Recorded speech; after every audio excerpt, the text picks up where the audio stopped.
O Senhor esteja convosco. Proclamação do Evangelho de Jesus Cristo, segundo Lucas. Glória a vós, Senhor.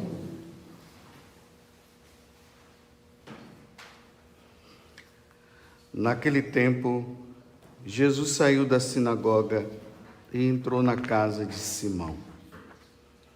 A sogra de Simão estava sofrendo com febre alta e pediram a Jesus em favor dela. Inclinando-se sobre ela, Jesus ameaçou a febre e a febre a deixou. Imediatamente, ela se levantou e começou a servi-los. Ao pôr do sol, todos os que tinham doentes, atingidos por diversos males, os levaram a Jesus. Jesus punha as mãos em cada um deles e os curava. De muitas pessoas também saíam demônios gritando: Tu és o Filho de Deus. Jesus os ameaçava e não os deixava falar, porque sabiam que ele era o Messias.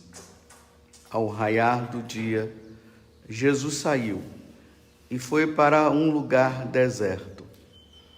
As multidões o procuravam e, indo até ele, tentavam impedi-lo de as deixar.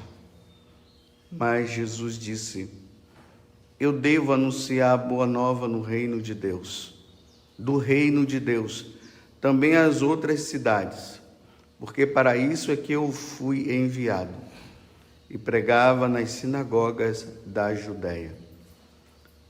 Palavra da salvação.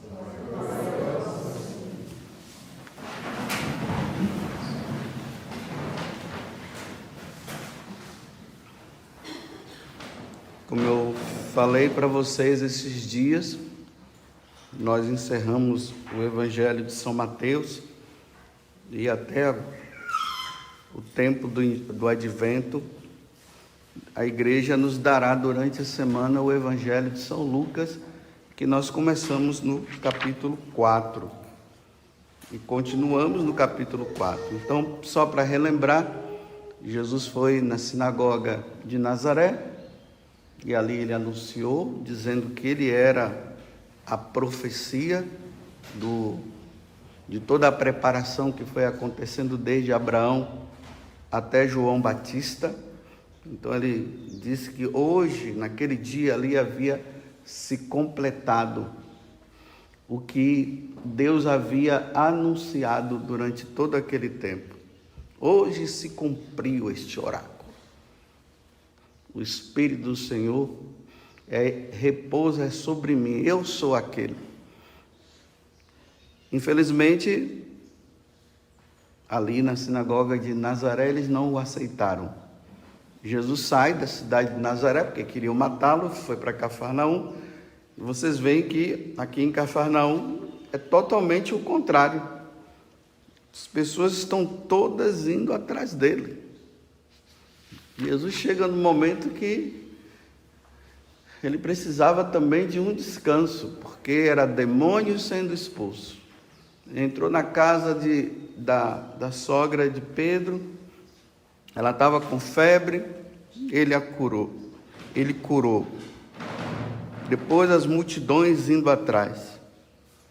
A vida agitada de Jesus.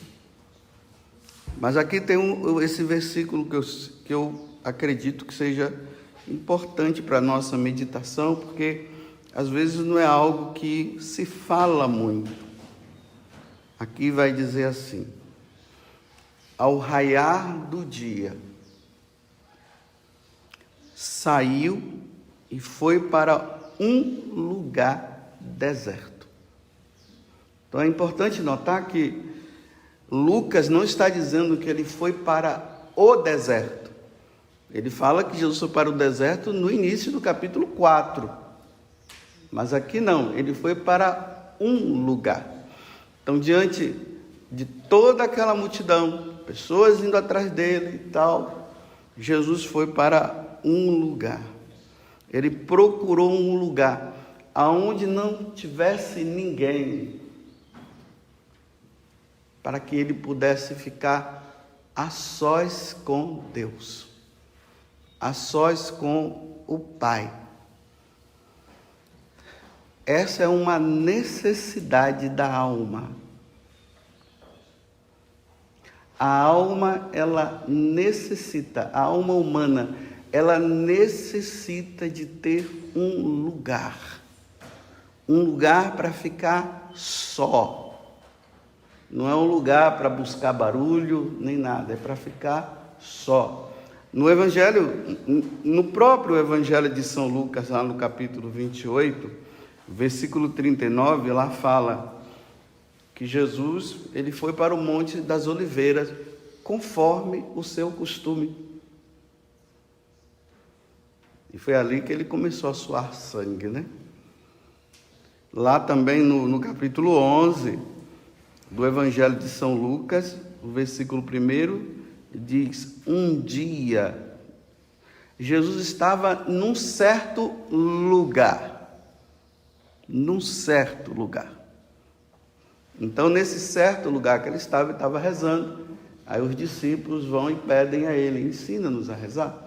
Aí que ele introduz a oração do Pai Nosso, que nós veremos essa passagem, né, na medida que nós formos passando pelo Evangelho de São Lucas. Lá no livro do Apocalipse tem um momento muito bonito. É lá no capítulo 8. Mas isso aqui começa no capítulo 7. Quando começa a ter a abertura dos selos. Aí vai falando, o selo abriu esse selo, abriu o outro.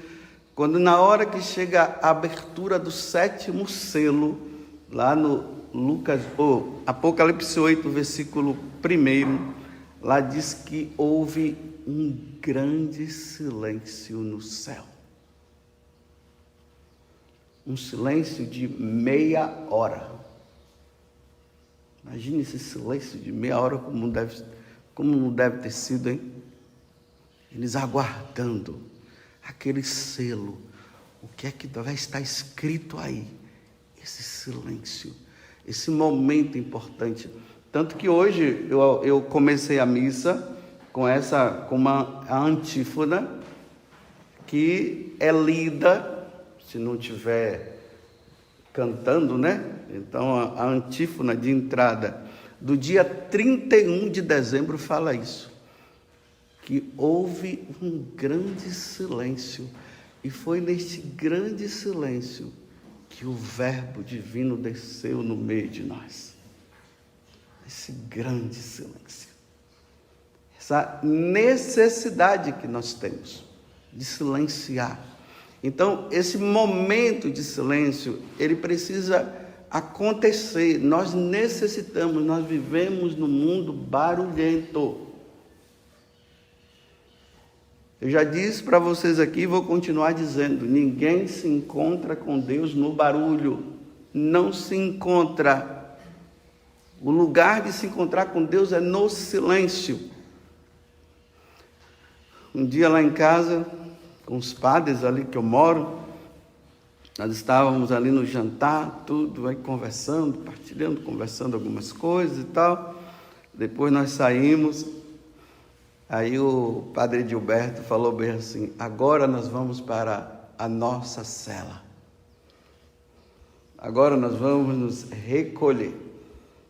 E é interessante que lá em casa é assim, aí cada um entra no quarto e a casa ela fica em silêncio. Cada um vai lá, um vai ler, outro vai rezar, mas a casa ela fica em silêncio. Esse silêncio ele é importante para nós. O silêncio é importante para se manter o equilíbrio do corpo, da alma e do espírito com Deus. O céu não é barulhento, o inferno sim. Barulho se encontra no inferno. Gritaria, ódio, urros. No céu não. No céu existe um equilíbrio. Ninguém consegue crescer na vida interior se não for para o seu lugar deserto. Então, eu pergunto para vocês agora, você tem o lugar deserto? Eu estou dizendo que o lugar deserto tem que ser um lugar onde você fica, você sozinho, não tem ninguém. Lá em casa eu tenho essa vantagem, né? Eu tenho 2 momentos de deserto. Um, quando eu vou para a capela. Então eu vou para a capela no horário que nenhum padre vai. Então eu já sei o horário que os padres não vão, de madrugada. Então eu vou para lá e lá eu fico, não tem barulho, silêncio. Ali eu posso me encontrar melhor com Deus, não tem abrição de porta, não tem nada, é eu e Ele. Eu preciso disso. O outro momento é quando eu estou no quarto. No quarto eu também me silencio.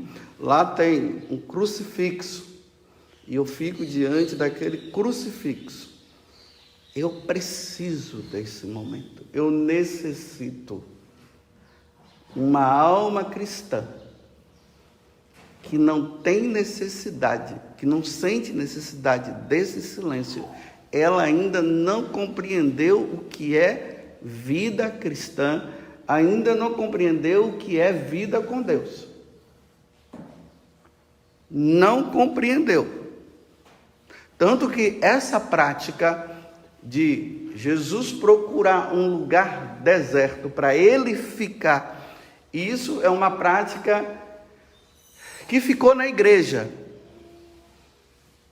Então você vê lá, se você for na casa de uma religiosa, ela tem a cela, o lugar dela, ela entra no quarto. Se você vai na casa do padre, ele tem o lugar dele, ainda mais que ele é sozinho mesmo, então a casa já proporciona isso para ele.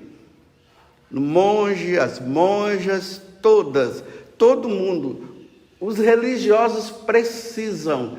Tem um momento do recreio? Tem um momento de se conversar? Tem um momento de brincar? Tem. Me desculpe, até brincando. Tem até um momento de se fofocar. Quando se reúne, que não deveria acontecer isso.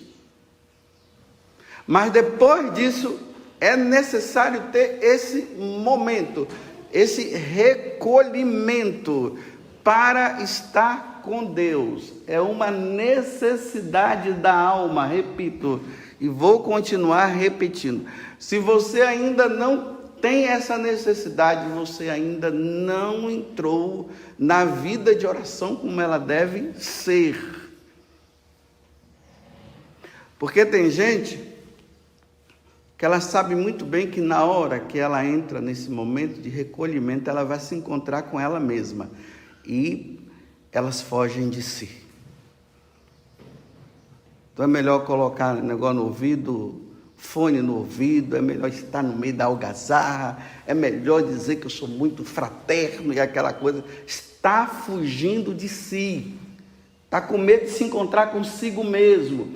Porque quando a pessoa se encontra com ela mesma, ela vai se encontrar com Deus. A primeira coisa que acontece na hora que você se retira para estar sozinho,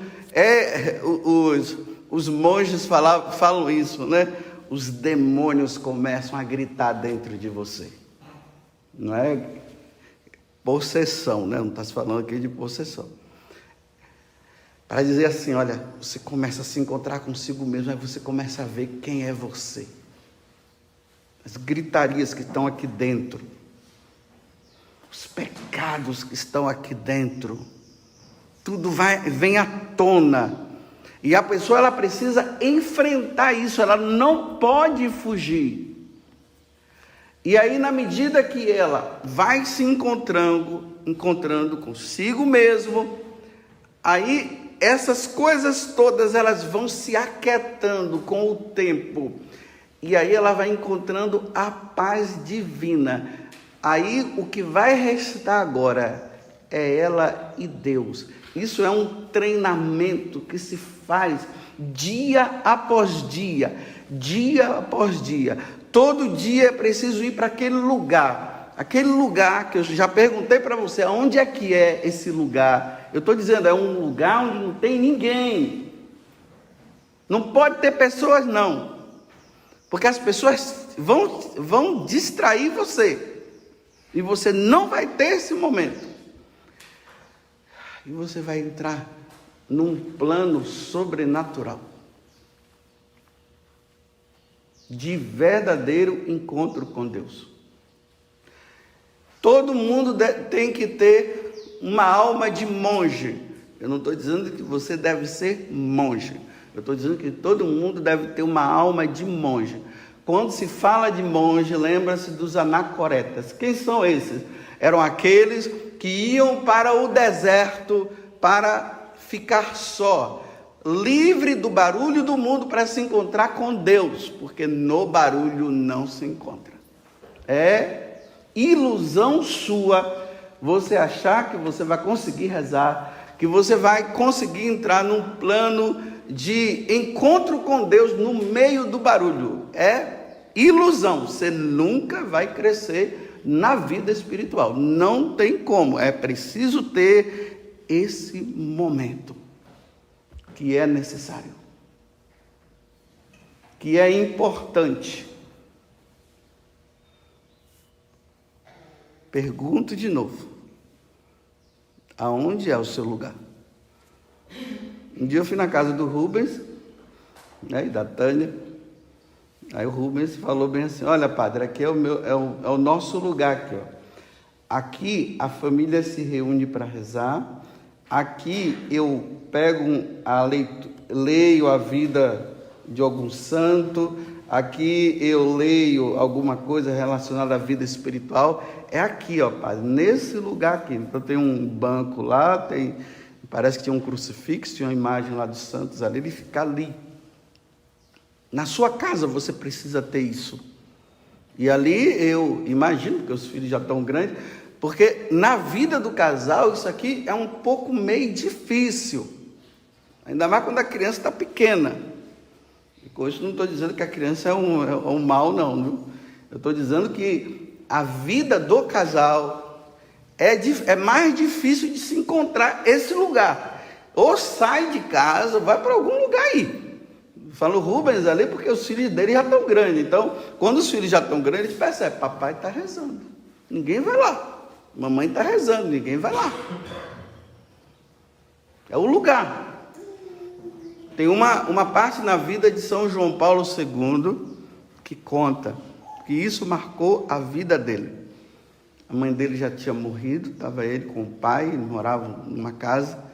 Ele disse que um dia ele saiu para ir beber água, e lá na sala, à noite, provavelmente de madrugada, ele encontrou o pai dele lá, ajoelhado.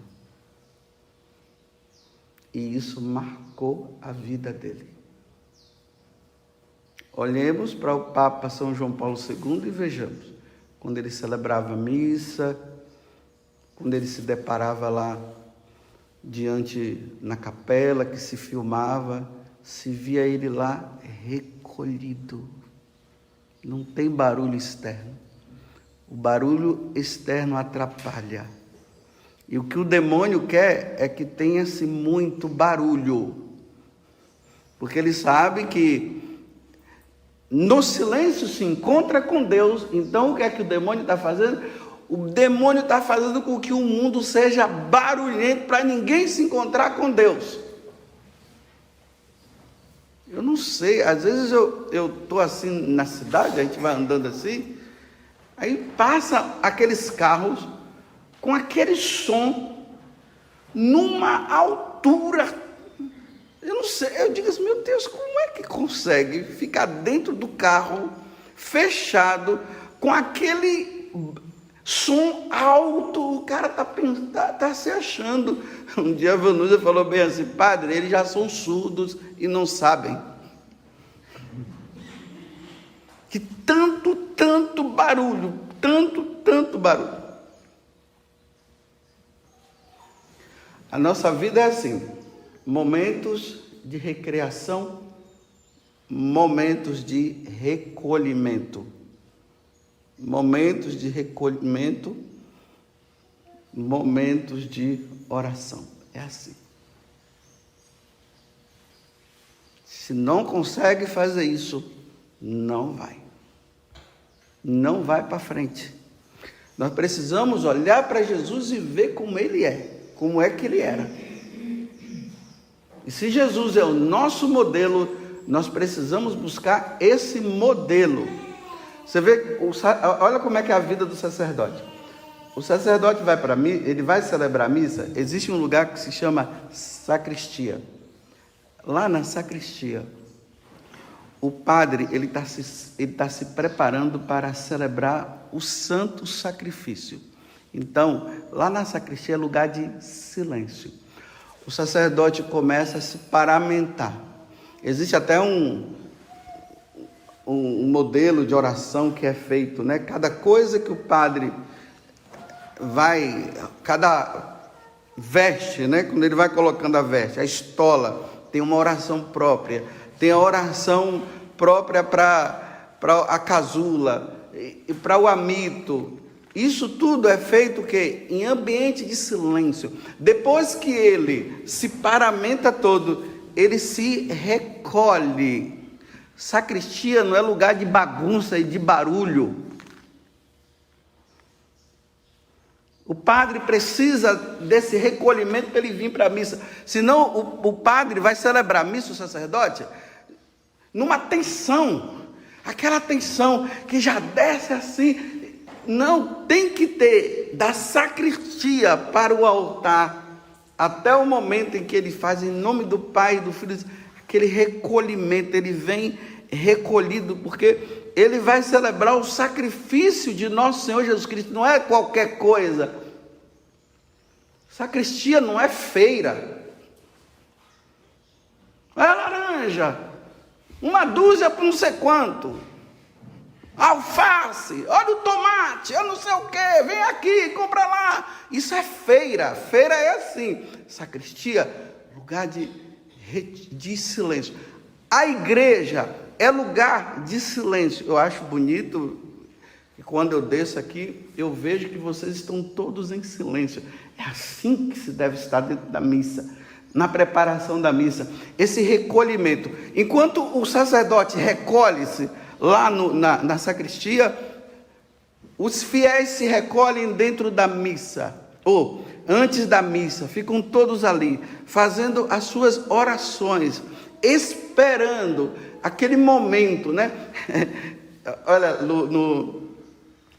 nesse Evangelho de São Lucas, no capítulo 4, quando ele entra na sinagoga, quando ele está lá na sinagoga, lá diz assim: e quando Jesus ele se dirigiu ao púlpito para ler a passagem, todos tinham os olhos fixos nele. Aí quando o sacerdote entra, que é a mesma ação, os fiéis ficam todos com os olhos fixos, olhando o sacerdote, que é Jesus Cristo, vindo para o altar, para celebrar o sacrifício. Repito e vou terminar agora, sem esse momento não tem como crescer na vida espiritual. Santa Maria Egipciana, quando ela se converte lá na Terra Santa, a primeira coisa que ela ouviu de Deus era uma prostituta essa mulher, uma grande prostituta. Quando ela chega na Terra Santa, que ela quer entrar lá no Santo Sepulcro, algo a impedia. Por causa da vida desregrada, ela precisava se converter, ela não tinha se convertido ainda. Aí ela entra no processo, e aí ela entra, depois dessa conversão. A primeira coisa que ela ouviu no silêncio foi isso: vai para o deserto, atravessa o Rio Jordão e vai para o deserto. Você sabe quantos anos essa mulher ficou no deserto sem ver ninguém? 40 anos. 40 anos no deserto. Aí São Zósimo, um outro monge, levado por uma inspiração, ele foi para se encontrar com ela. Interessante que ela sabia toda a vida de São Zósimo. Quando ele chegou, ele disse: olha, no seu mosteiro é assim, é lá que acontece isso e tal. 40 anos. Ele viu a silhueta de uma pessoa passando assim, ele foi atrás. Essa mulher, as roupas dela já tinham sido deteriorizadas. Como é? Deteriorada, obrigado. Já tinha passado por esse processo, ela estava nua. Aí ela falou para ele: me dá a sua roupa. Aí ele pegou a capa e deu para ela. 40 anos no deserto. Aí ele disse para ela assim, ela falou para ele: volta aqui no próximo ano, na Páscoa, traz a comunhão para mim.